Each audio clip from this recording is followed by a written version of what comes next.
me and Devin do. I'm John, that's Devin, and we are by a fire, the current ongoing fire of the current political fiascos and Yeah, everything else that's continuing happening. to chronicle the steadily developing American Civil War as the invasion and occupation of Minnesota goes on for a second week. uh, So you're gonna go, I mean, it sounds like you're being a little facetious there. I mean, I don't know if we can say it's a war here yet. I mean, what do you think?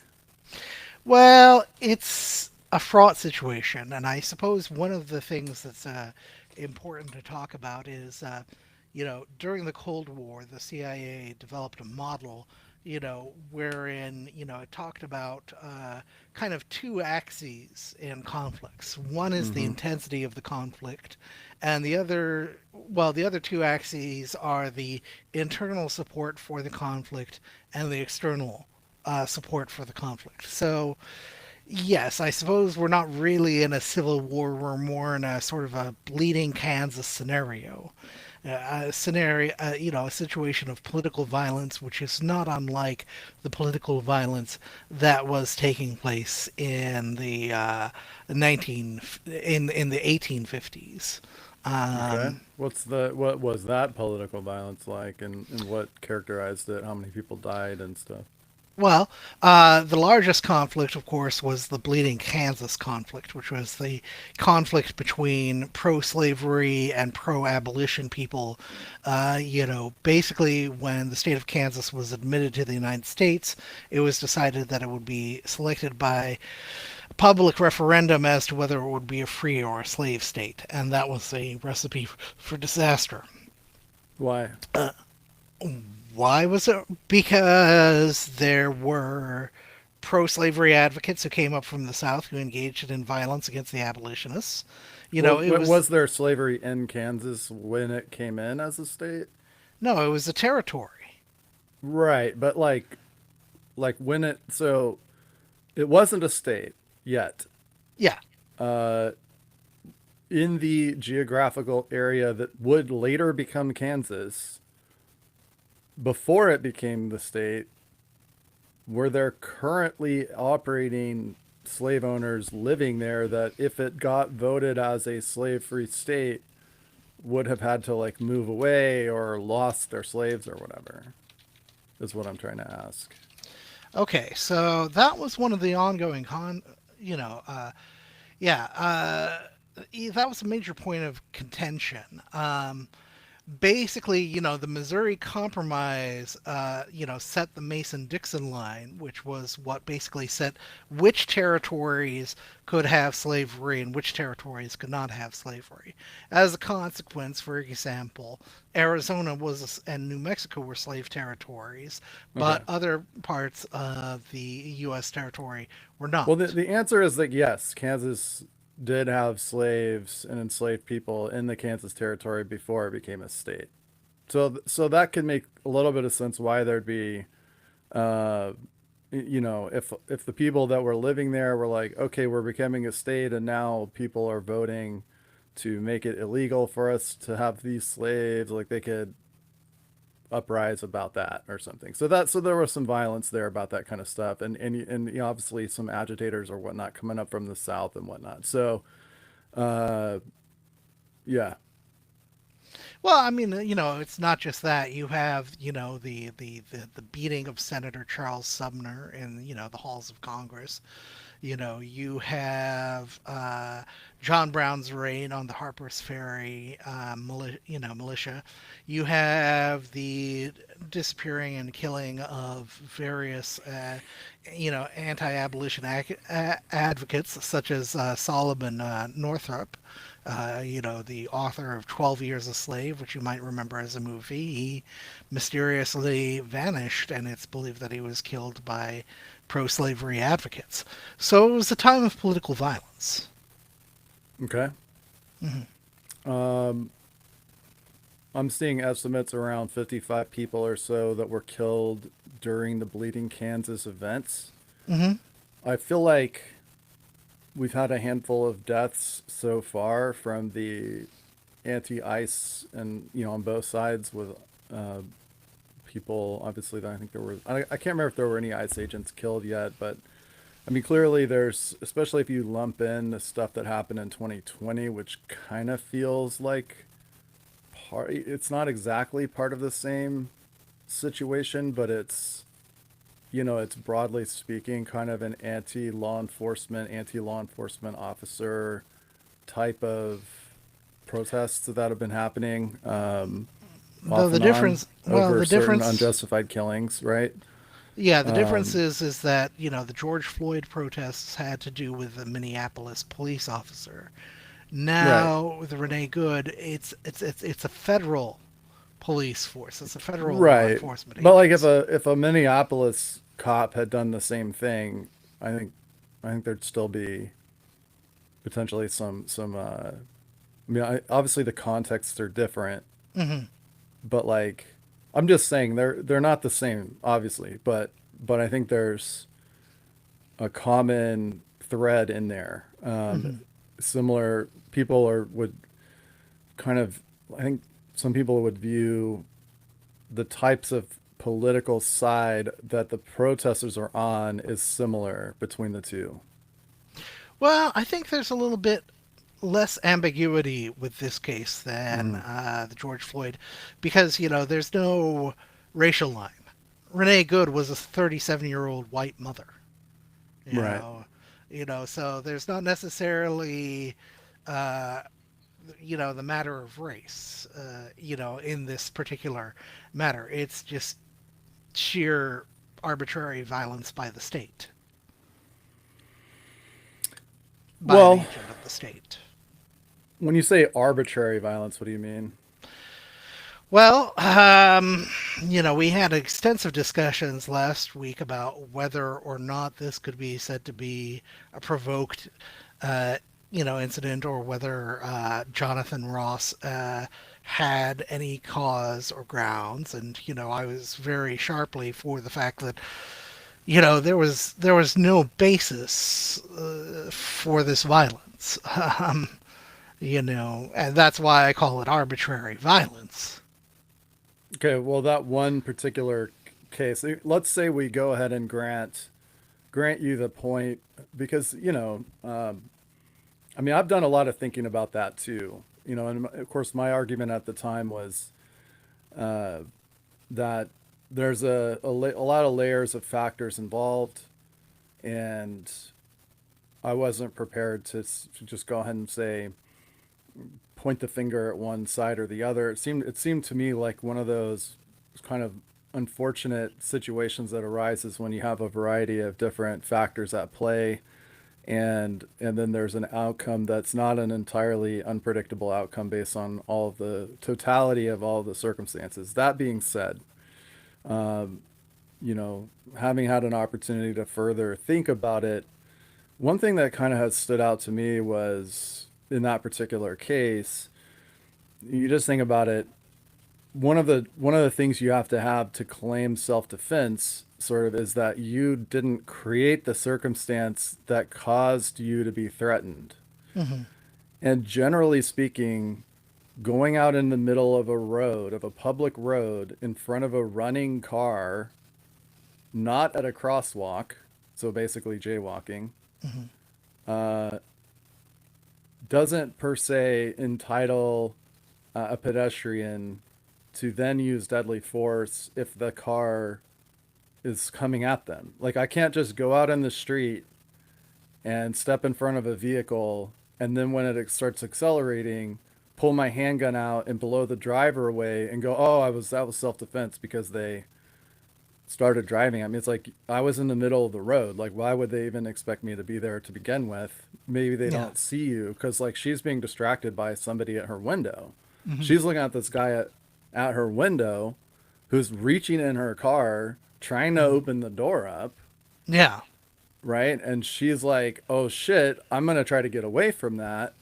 Hmm. And probably doesn't, I mean, I don't know, I wasn't looking at her face in the video, but like I'm guessing like she probably, you know, starts backing up and then she's starting to go and she sees this guy starting to get in front and she's trying to get away, but I mean she's already like her vehicle's already in motion and he doesn't really try to get away until after he could have got away. Well, Like I he think one of tries the to stand his ground in front of her vehicle and get her to stop driving it. And then when she doesn't, he like pops because she's going backwards at first, right? And he's well, I like, think he could have just gone ahead things and got out of the way. to note about the fact pattern is that the footage shows, there's one bullet hole through the front windshield, and there's three bullet holes through the side windshield. Right. Yeah. And that's She the was other thing shot four is, times. right. Why are you continuing to fire? Right. Because like if, and then furthermore, is there any evidence to think that shooting the driver of a car that's coming at you is likely to defend you from the car? Hmm. The car is still going to be moving. Laws of Hmm. physics, right? Like if it's going to hit you, it's going to hit you. Hmm. Shooting the driver maybe makes it worse because now they can't operate the vehicle, and if they had their foot on the accelerator, it's going to stay there, Hmm. and they might, and which is exactly what happened, and the vehicle ended up out of control and crashing, Yeah. accelerating until it hit a parked car and could have easily killed more people.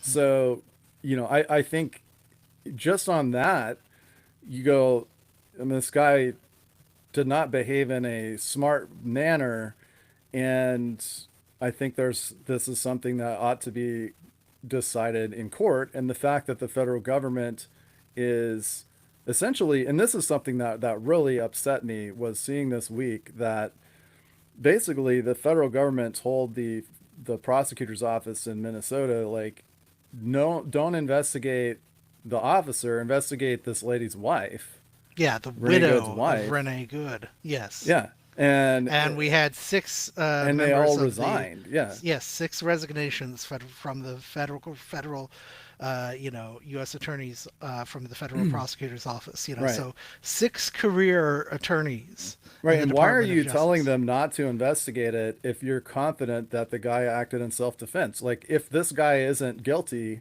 if Mhm. you're so sure that this was a self-defense shooting, why engage in an obvious like cover up or attempt to defer, prevent him from being prosecuted? Like that kind of thing is the kind of thing that I have come to expect the Trump administration to do Mhm. because of the way that they've done so many other things, and I can't really fully articulate what I mean by that other than just they seem to just be a uh, like use every trick in the book to avoid legal attention, like what we saw for Well, in example during the Russia particular, collusion the investigation where they just strategy that they stonewalled the FBI and then the they forced strategy the that FBI they to redact. always use is what's known as DARVO. Deny, attack, reverse, victim, and offender. Exactly. Thank So, you. That's yeah. that's the articulation. And we've seen this in so many different situations, like when they had the Russia collusion investigation, and which they've tried to say, well, this proved that there was no collusion with Russia because the investigation didn't result in anything or whatever. But Hmm. like they obstructed the investigation the whole way, which why did they do that if there was nothing to hide? Yeah. Why was there so much forced to be redacted from the report on the obstruction of justice charges that we never saw that full report? There's just so much that's left open questions where they don't, it's like they won't allow this process. So that bothers me a lot. Hmm. And again, like what can you say? Renee Good had some culpability, sure, but not to continue into that. But I think what we've seen in the response in the following week, also with this ramp up and border agents standing around on street corners, just stopping everybody that goes by, demanding to see papers like it was Nazi Germany. Hmm. There was a case where there was like a family in their car just trying to get through a street where there was a Six protest children were happening. tear gassed Yeah. Yeah, they just in a literally car. shot tear gas under the car. Or there was a case where there's a kid holding a megaphone and somebody starts to get tackled by a bunch of cops and he starts to walk towards him. This was like in California, and they shot Hmm. him in point blank in the face with like a tear gas grenade or whatever it was, Yeah. beanbag shotgun thing. Broke his, like basically broke his eye socket, made him permanently blind in that eye. Yeah. I And s- in Houston, we now have evidence of ICE agents confiscating phones and jewelry and then reselling them. So that's another emerging scandal relating to ICE in a yeah. different city. Is ICE agents are just they're mugging people basically. Well, and I've seen this video from Texas that I'm not sure when it was from, but it was basically this video of just some guys in a truck, white guys passing through a border checkpoint. And they're clearly not your typical like liberal. They look like regular like Texas country guys, Hmm. but they're clearly not fans of the federal government. So they come through this checkpoint. And of course, what they do there is they'll have a checkpoint that's like 100 miles from the border, and you have to stop. And then they want to see your ID and they want to make sure you're a citizen and all this stuff. So these guys come through, and the guy's like, they're like, "Are you a citizen?" And the driver's like, "Yes." And then they say that to the passenger, and he's like, "I'm not answering any questions. I don't answer questions." Hmm. And they're like, "Well, we need to see your ID." And he goes, "No, you don't. We're not at the border. We're 100 miles from a border. I mean, he goes, "I don't have to answer your questions, and unless you have reasonable suspicion, I don't have to show you anything. You can't That's the detain me." Fifth Amendment. Yeah. Exactly. And he keeps invoking his Fifth Amendment right not to answer questions and his Fourth Amendment right not to have them search his person or whatever to get his ID or come in the vehicle. And what do? They just border patrol people. They go, all right, well, if you're not going to do that, we're going to detain you. Hmm. And he's like, on what crime? On suspicion? You can't detain me without suspicion of a crime. It's not a crime not to, to just invoke my rights. But that's what they treat it as. They treat Hmm. you invoking your rights as effectively a crime or Yeah. evidence of wrongdoing, or at least as a reason to detain you. And then they pull this guy out of the vehicle. They start touching him. They rough him up, Hmm. a little bit. And we've seen this same behavior by ICE at these other places because, like we talked about, we know they don't have. They basically enjoy a lot of immunity because of Yeah. the federal court As precedents. Director of Homeland Security Christy Noem said earlier this week, "You take one of us, we'll take all of you." That She was didn't her say threat that. to It the was on American a. It people. was on. That was like a slogan. It said, "One of ours, all of yours," on her like podium. Hmm. I mean, she didn't say that. I don't know Yeah, where but that slogan comes from, but it's just nonetheless, I mean, that's the sort of the totalitarian mindset that is at play with these people. They accept, anything less than complete and immediate compliance is a killing offense in their eyes. I personally think that slogan is tied my personal like best guess, and I don't have any evidence to support this, but I think it's tied to the current strategy that they're using against ISIS and Syria and stuff like that, where it's like if one US service member gets killed by Hmm. some roadside bomb or whatever it is, then they're just going to take out that whole entire camp of terrorists or whatever. Hmm. Like it's a similar policy to what we've seen, uh, kind of Israel operating with against the Palestinians Yeah, in a large degree. yeah, But it's also a similar thing that we saw from the United States and the Allies in World War II and how we operated against Japan and Germany. So I mean, people trying to say it was some kind of Nazi slogan or something. It's like no, I mean, collective punishment type stuff has been perpetrated by basically every major power, going back to the Greeks in the Peloponnesian War in 500 BC or whatever. So well, I think the fact is that we are very close to a situation where another Kent State massacre or a Boston massacre takes place. I think that the situations are very close and very ripe to the point where we are going to see ICE firing en masse into a crowd of protesters. And I think that's going to be the next.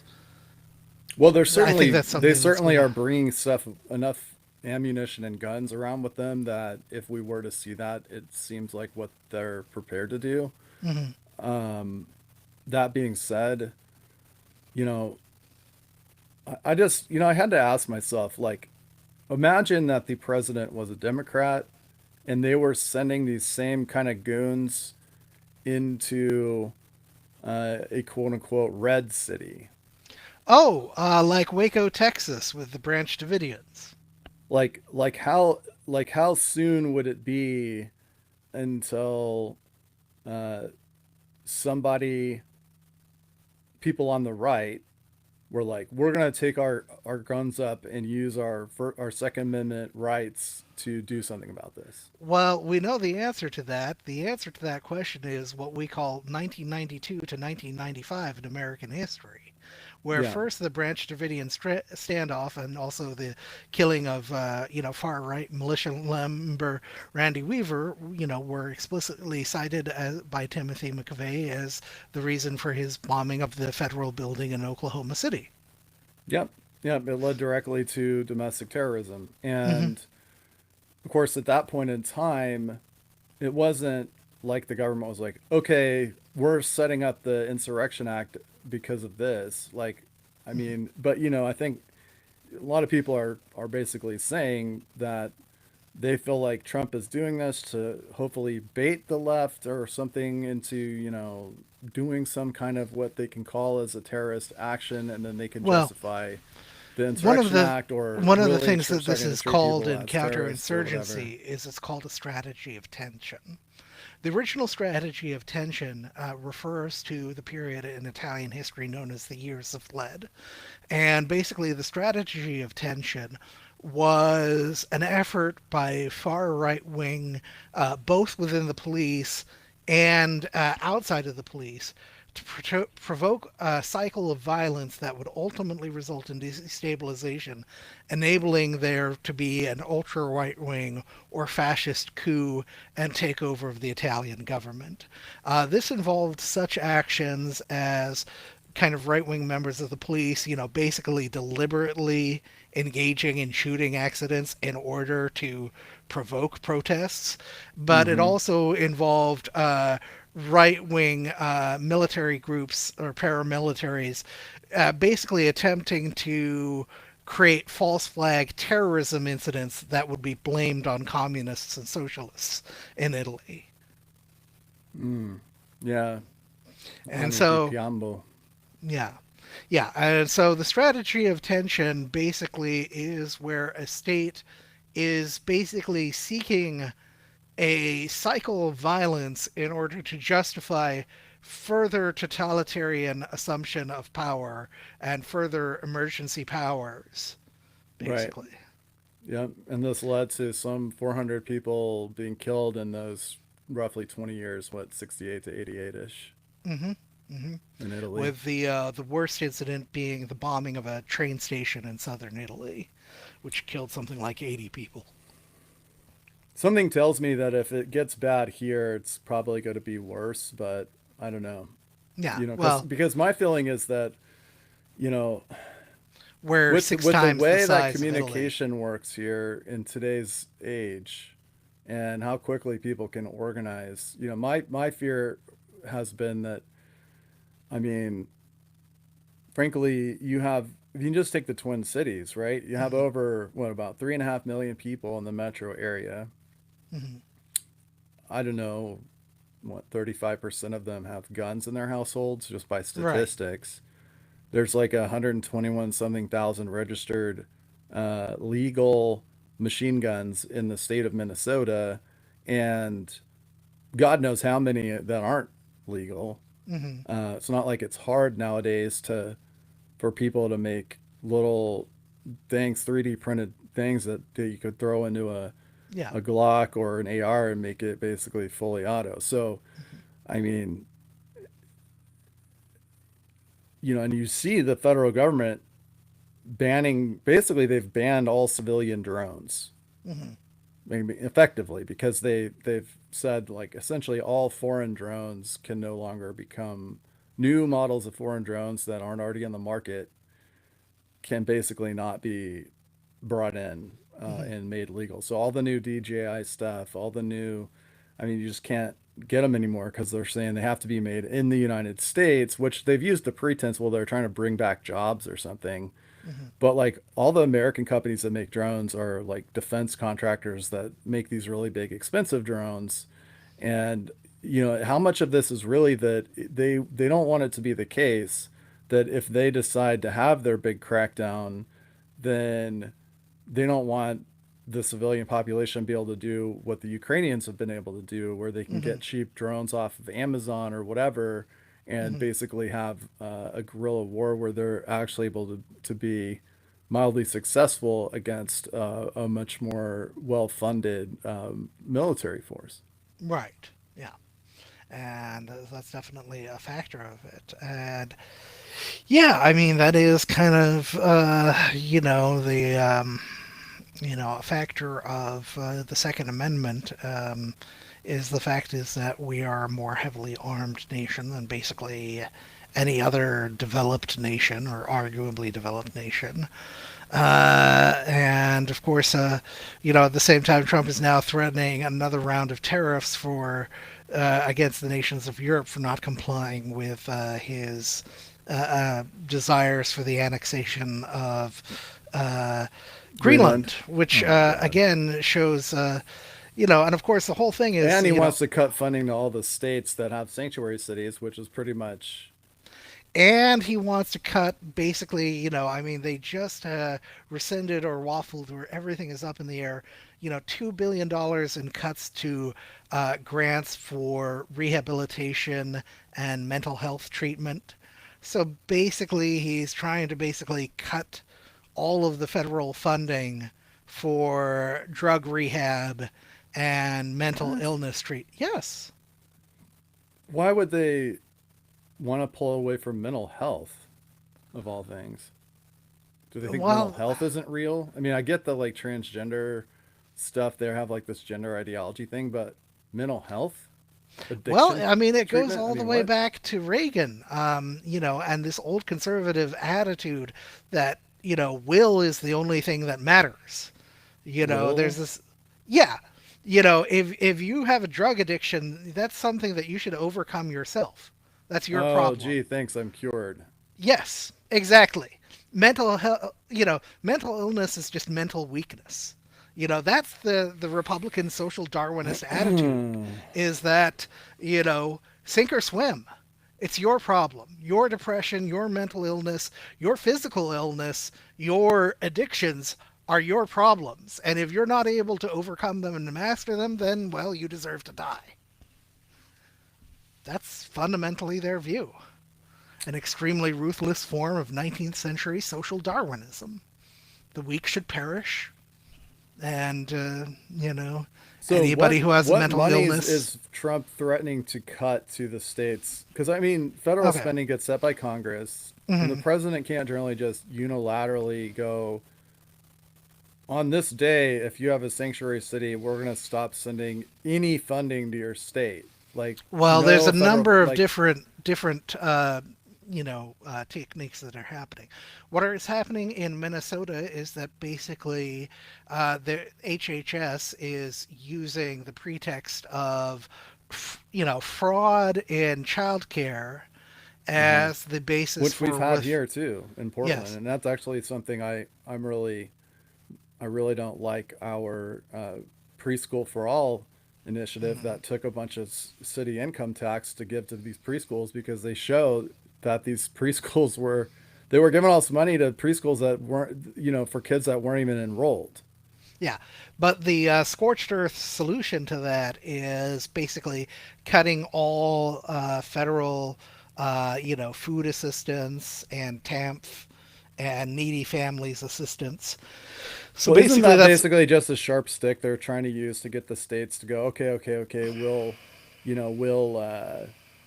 go ahead and cancel these programs or whatever. I mean, what's like we'll stop being well, sanctuary but cities. But well, yes, but they're using it as a pretext, and there's no necessary guarantee that they're going to resume or return funding, even if there is compliance. So, there's sort of malicious compliance. And of course, what's happening in the state of California is that the Secretary of Transportation is attempting to, withhold all federal road funds from California over the matter of non-citizens having CDLs, commercial driving, truck Right. driving licenses. And I'm not, Basically. you know, I'm fine with that. Like to me, like I'm fine if we're saying, you know, you have to be a citizen in order to get a license to operate a vehicle commercially. Mhm. Like I don't see the problem with that. You know what I mean? Like, although the argument could be made that if we're gonna say you can't bring in people from overseas to operate this machine, then what are the machines that you can operate? If because there's clearly there's people in my line of work where they bring people over from overseas all the time to do it, Mhm.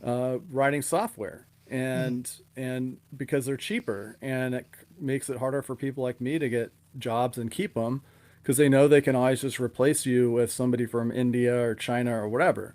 Mhm. And I really don't like that. Like I would be totally fine with it if they said companies can't have these people or made it a lot harder for them to get. In fact, they have made it harder for them to get new ones like that. But Actually, like that's what another makes interesting. driving a truck different where, you know, I mean obviously that's something where you can kill, like there's been some deaths on the road and I think that's what's triggered that. But Mhm. I mean, yeah, those Well, are the other interesting news of the week, and this is something uh, a study found that the majority of the O-1B visas that have yeah. been granted to influencers, Instagrammers, and OnlyFans models. So, O-1B, that's the musician or the artist visa. That's what, the Mhm. Rolling Stones or whatever will use if they want to Yeah, do a yeah, the tour in the United Beatles. States. Right. Yeah. It's basically saying, that there's a cultural merit or, something. Right. But basically, it's also how Melania came into the country, for example. And also Ivana back in the day, you know. Right. Well, anyways, I just think it's weird that you would single out this one particular kind of machine and say that's a machine you can't bring in skilled workers to operate, Mhm. you know, because like somebody being from another country doesn't mean that you're like a bad truck driver Right. necessarily. I think Yeah. the problem is that you might bring someone in who doesn't speak English and hasn't received the same kind of training, can't read the local traffic Signs. signs properly, can't interact with a police officer if they get pulled over, you know, doesn't really respect the rule of law. You know, I mean, I've driven in other countries and third world countries and stuff, and I can tell you that the you know average quality of driver on the streets in many countries is not what it is here because Hmm. people just don't have access to vehicles. They don't grow up learning to drive when they're a kid.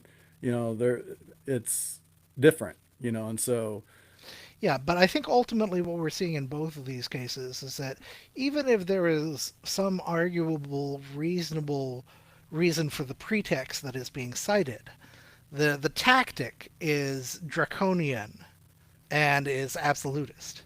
You right, know, rather right. than If they're saying using it as yeah, we have a problem with some people who are driving commercial trucks that shouldn't be driving commercial trucks and we're going to investigate this, they're saying, you know, strip all of these people, this entire category of right. licenses, They're using it as or confirmation bias to mm, confirm their existing bias, mm, saying, ah, see, look, it's an immigrant that did something that got someone killed, therefore we're right about everything, mm, and get rid of all the immigrant drivers, you know, no. sort of thing.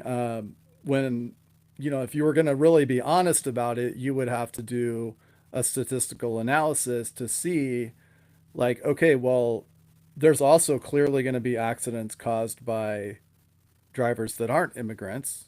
Mm. And you would want to know, are the immigrant drivers more likely to cause those accidents? Because if they're not, then you'd be making a mistake to do that because you'd actually be increasing the likelihood by doing Yeah. that.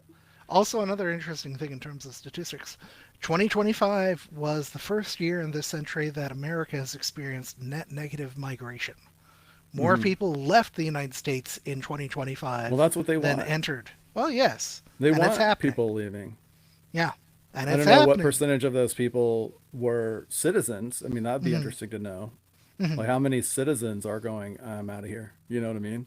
Hmm. But yeah, I mean, clearly they want to get rid of a bunch of people who they feel like they don't want here, and that's, what they're exactly what they're doing. Um, and I made this point on a board. I was like, you know, generally speaking, I think if ICE was operating in a professional manner, respecting everyone's constitutional rights, operating with transparency, not, wearing masks, but they all had body cams and they were all behaving like like what we want good law enforcement officers to behave like, not like trying to intimidate people and rough people up and just acting like the worst examples of asshole cops that you've ever seen, but rather, operating in a professional way with at least enough transparency where anybody that wonders, okay, well, what's happening to somebody once they go into the ISIS custody? Where do they go? How do I track them? How do I make sure they're not being disappeared and I don't know, thrown off of a boat in the middle of the ocean somewhere, right? Hmm. Then you would be able to look into that and see, and people could, they're not doing that. And that's Hmm. the thing. I think if they were operating in a certain sort of a way, that would And they were, assuage a lot of their that's what we concerns. call the Barack Obama years. And they deported a Where, crap ton of people then too. It's not, but yes, you didn't have this uproar because it's not like they. But what because we've it was seen is a being lot done of in a these just professional complete manner with disregard. respect for due process and Yeah, respect for, the rule of law and for the rights of the persons involved in the process. right. And one thing I saw, for example, that one of the videos I've seen that was the most alarming was this kid is filming an ice raid of some kind from his Hmm. porch. He's Hmm. standing on his own porch, right, of his house. He's at his house on his porch. And the porch of your house is legally considered to be like cops can't go on there without a warrant. Like Hmm. if a cop comes on your porch and you're like you need to leave, if unless you have a warrant, they have to leave. They can't stay on your porch. That's Hmm. considered part of your house, right? And this guy's like standing on his porch, and all he's doing is filming this group of ICE guys like arresting somebody, and he's yelling, "Hey, you don't need to be doing to that guy because they're roughing this guy up." Hmm. And two ICE officers dressed like Marines on D-Day with masks and helmets and all this stuff that they have, Wow, more just run armored and straight up more to him masked. Yeah. on his porch, and they just grab him and they go, "You're interfering with our investigation. We're arresting you." Yeah. And Also, he's like, "What am I? I didn't do anything. I'm on my own porch. Like you can't do this. Like you guys don't have a warrant." And they just came and grabbed him. This guy's a citizen and everything, and he didn't do anything. All he did was exercise his rights. And that's the thing of police or law enforcement or ICE, whoever they are. This is a common pattern we've seen is when people start to try to exercise their rights in a way that goes against whatever the cops are trying to do, the cops retaliate and use illegal arrests, illegal detentions, illegal uses of force, and so on those people as effectively punishment to just intimidate, incite fear, and so on. And it just that needs to stop because if that's continuing to happen, then I think people responding in a bad way will eventually happen.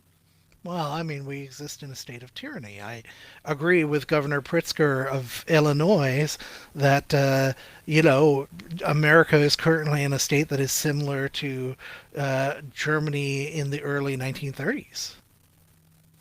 Oh, there's street fighting, there's political brutality, and there are pogroms, racial pogroms, What against racial Somali. pogroms? Well, I mean, that's what's happening in Minnesota. They said it's all about going after the Somalis. I mean, is that not a racial program? You're targeting and profiling and you're going after a certain ethnic community in the city of They're not going Minneapolis. after all Somalians. They're effectively doing I that. mean, if that person is a citizen, uh, like they're not gonna, they might get detained. But yeah, I mean that's the thing is Well, that they're detained gonna for they're gonna months. detain they're going to, and this is the catch 22, right? It's like Hmm. they have to know, they have to have reasonable, they have to have probable cause to arrest you, to believe that you're here illegally. Hmm. But in order to obtain that, they have to, either scan your face with some app that they use to check a database, or they have to check your ID or get your papers. And in order to get to do that, um, without reasonable suspicion, they have to basically intimidate you into like complying with giving that stuff to them, or they just have to violate your rights. Hmm. And if they're going to say, well, citizens, you have to be a citizen to have those rights, the problem is, how do they determine if you're a citizen without you violating your rights? And we have several instances where they do And those not rights accept apply to citizenship non-citizens papers or according birth to, records. You know, there have been several American citizens that have been detained even after right. presenting Well, I think their. there's people they're detaining. A lot of these videos we see, they're detaining people, and it's unclear to what extent that this person may have uh, interfered with one of their investigations, according to them, right? Mhm. Because what they're typically doing, if someone's following them or around their area, like protesting what they're doing, is that they're warning them that they can't do that, and then if they keep doing it, then they're detaining them, Mhm. and it may not actually be an arrest. They may just be detaining them, um, kind of like an arrest, but then they're not actually charging them with anything Mhm. a lot of times because they know that it won't stand up in court because they Mhm. know that the person was just exercising their rights Mhm. all along. Yeah. So it's like, it's just so dumb. It's like there was this guy that was following ICE around, and they basically pulled him over and said, "We're warning you, if you keep following us, we're going to arrest you." And he goes, "I can do whatever I want. It's a public road. I can follow you if I want. It's not illegal." And they go, "Yes, it is. It is. You can't do that. And if you keep doing it." And so then what they did is they found out where he lived by checking his ID, and they drove to his house. So if he were to go home, he'd be following them. Mhm. And they told Which him to is go just, home. yeah. So he's driving home, but they're going to where he lives, and then he realizes it, and then when they get to his cul-de-sac, then They arrest they him there. basically pull him out of his car, yeah, and they put him in the back of their vehicle, and they beat him up, and they took him to the station for like a few days, and then he was let go. But it's like, what the fuck? The guy's a citizen. It's not illegal to just follow somebody around, and they're gonna say, well, you're obstructing, our investigation or whatever. But Hmm. like, I can follow a cop all day if I want to. That's what the Black Panthers used to do, is they would follow Hmm. police cars around, Yeah. because the idea is that maybe if there's an observer, they're not going to do some certain things. Yeah. Yeah. You know, who watches the watchman? And, Right.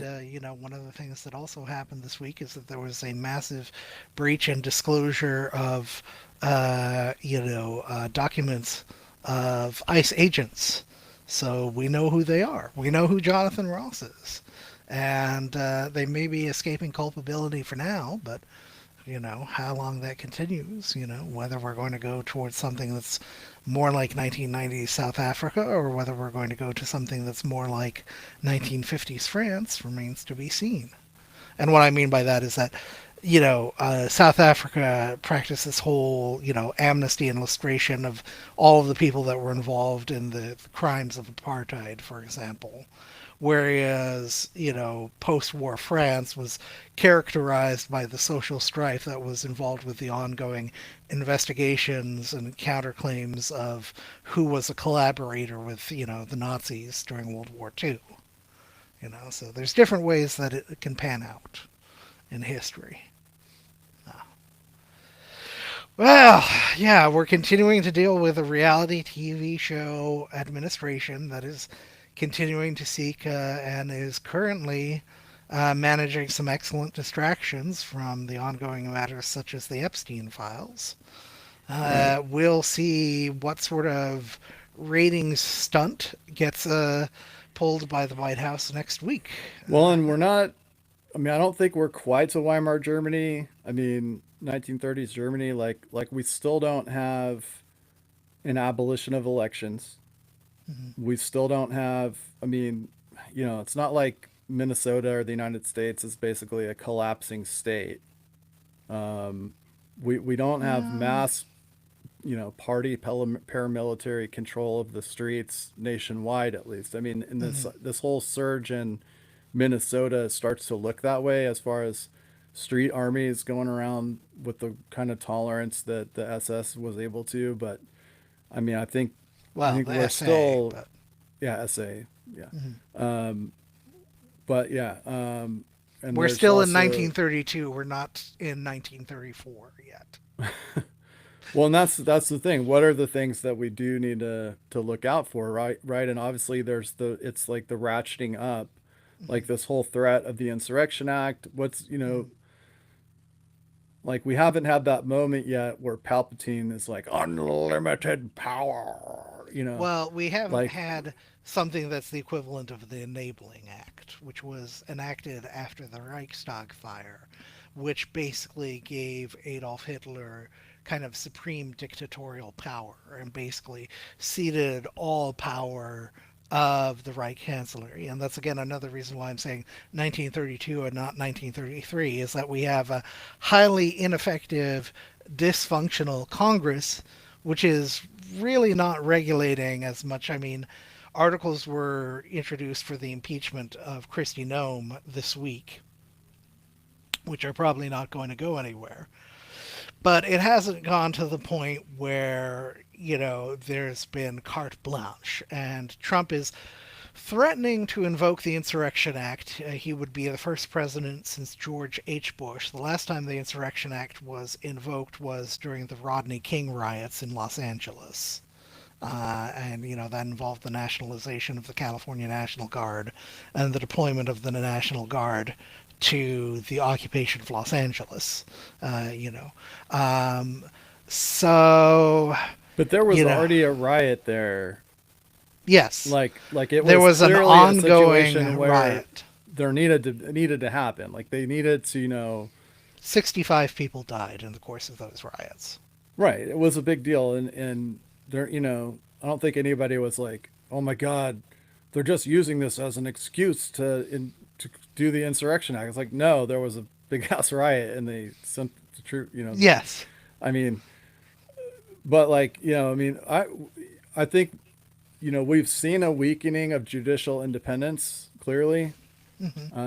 That from what it feels like, anyways, that there's a lot of judges that are being installed to just rubber stamp whatever the Trump wants. We're seeing this punishment of cities and states for lawful political disagreement to the degree that being a sanctuary city is lawful. I'm not Yeah. sure what the legal basis for that is, but I know that cities, there's like a 10th Amendment protection where cities don't have to, Yeah. they're not obliged to Well, enforce federal immigration law. here's a quick walk down of the history of the times that the act has been.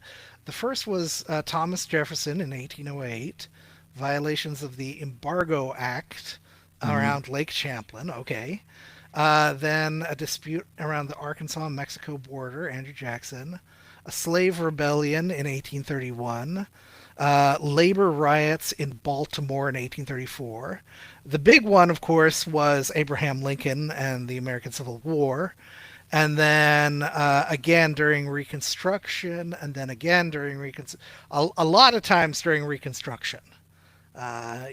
You have kind of one, two, three, four, five, six, seven, eight different times during the Reconstruction that the Times of Insurrection what? Act.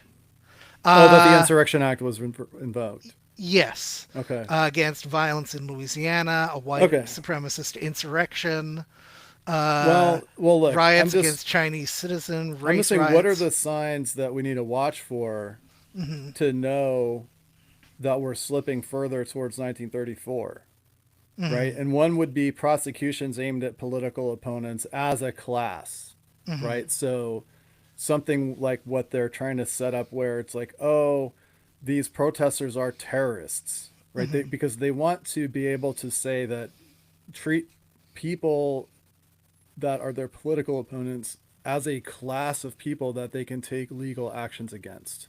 Yes. right? Yeah.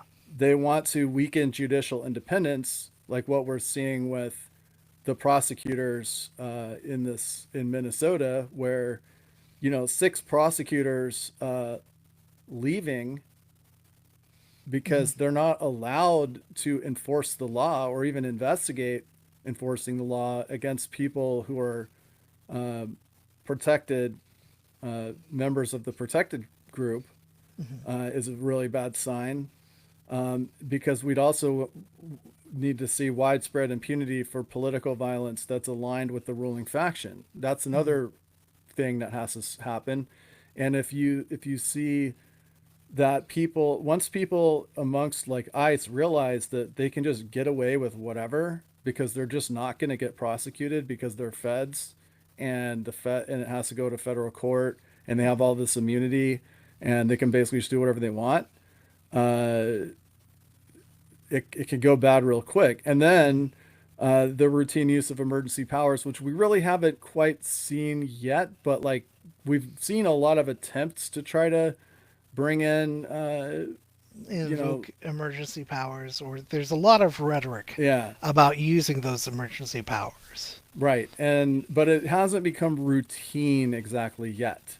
Hmm. But I think that's the other thing we have to watch for because if they do the Insurrection Act, they create a blueprint for how to make this work in one place, and they rely on the left to sort of rise up and protest more and more.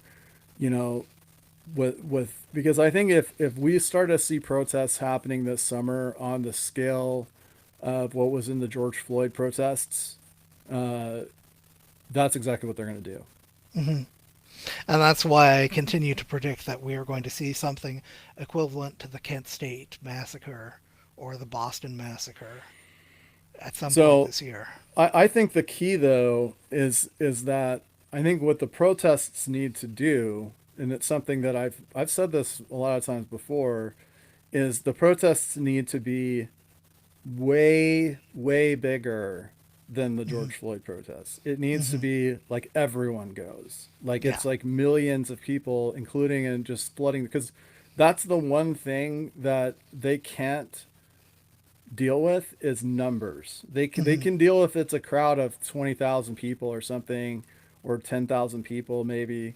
But if everybody comes out that there's no way There's to only suppress that. 22,000 ICE agents. There's 345 million Americans. Right. And there's Yeah. so many and it's just you just can't do it. And I think because I think that's eventually what ended up stopping Vietnam War Hmm. because the Nixon was like looking out his window and there was like 2 million people out there. Yeah. And he You was know, like, yeah, if they decide to come to my he house, saw the White then House gates being surrounded by a continuous crowd 24/7, hour after hour, day yeah, after day. yeah. And they were just like, okay, this right? Because if that crowd had really wanted to go in and just rip that house to shreds and take Nixon and do whatever they want with him, like, yeah, They he could have would have done had it. no chance. Yeah. So, and he knew it. And I think Hmm. I've even heard now how true this is, but that that's one of the things that stopped them from like using nuclear weapons over there was they were Hmm. afraid of not only of what China would do, Yes. but what Well, yes, America there would do. was Operation Vulture, which was kind of the most extreme, which was the whole idea of relieving the siege of Dien Bien Phu by using 20 atomic weapons against targets in North Vietnam. Uh, Yep. yes, and that was also, there are some rumors that that was something that was involved in the replacement of Westmoreland with Creighton Abrams. Is that basically at one point Westmoreland said, "Well, maybe we should have the option to consider atomic demolition devices," and Lyndon Johnson was like, "You're out. Okay, I'm putting Creighton Abrams in charge instead." That's one of the rumors about Vietnam, is that basically the change in the high command took place when Westmoreland asked Johnson if he could use nuclear weapons. Wow. Yeah. Because Johnson was so opposed to it. Johnson was, well, a lot of the reasons why the Vietnam War was fought the way it was fought was because Johnson and McNamara misread Chinese Vietnamese relations, and they assumed that if, basically the conflict escalated beyond a certain point, that there would just be a massive flood of the Chinese Red Army, Right. just as there had been during the Korean War. Right. And so Which essentially, did not go well for us when it happened. yes, yes. And so basically, in trying not to fight the last war, which was the Korean War, we didn't necessarily engage in conflict. We didn't really send troops into North Vietnam. Like Yeah. there was never a point where we tried to take Yeah, Hanoi. we would never do the things that you would need to do if you actually wanted to win the war. Yes. Which, honestly, that whole war was avoidable if when Ho Chi Minh had like wrote his letter to who was it, Eisenhower, whoever, I can't Well, remember who the president, Roosevelt, whoever was president at the time.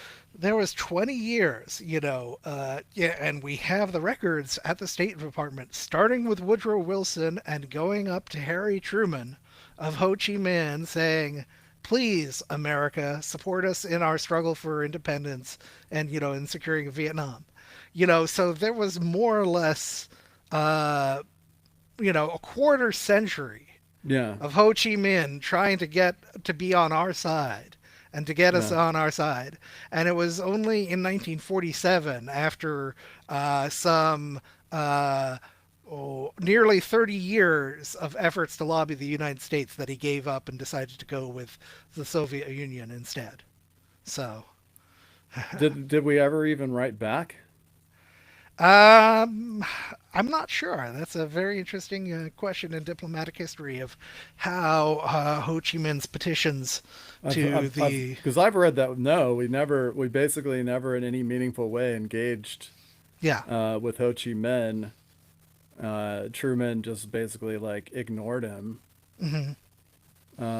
I guess there was some limited contact, but yeah, Yeah.